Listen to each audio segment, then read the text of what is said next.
గొప్పిళ్ళు అనేటటువంటివి ఆవు పేడతో తయారు చేస్తారు. అనుశాసనిక పర్వంలో భీష్మాచార్యుల వారు ధర్మరాజు గారితో మాట్లాడుతూ గోవులు లక్ష్మీదేవితో చెప్పినటువంటి మాట ఒకటి చెప్పారు. అందులో ఆయన అన్నారు, మామూత్ర పురీషంబులు ఆమ వేదంబులెరుగు భావనము కావున ఆ మేలుగు వస్తువులందు ప్రీతిధామములై నీ ఉండుము ఇంపు తపనమాకులు అన్నాయి.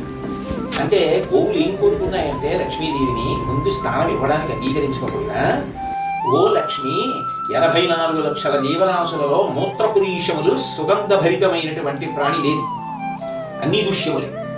కానీ మా మూత్రపురీషంబులు భామ వేదంబులెరుగు పరమ పావనములు. వేదాలకి తెలుసు మా మూత్రపురీషాలు చాలా పవిత్రం, అందుకని నువ్వేం చేస్తావంటే పరమ ప్రీతితో వాటిలో నివసించు.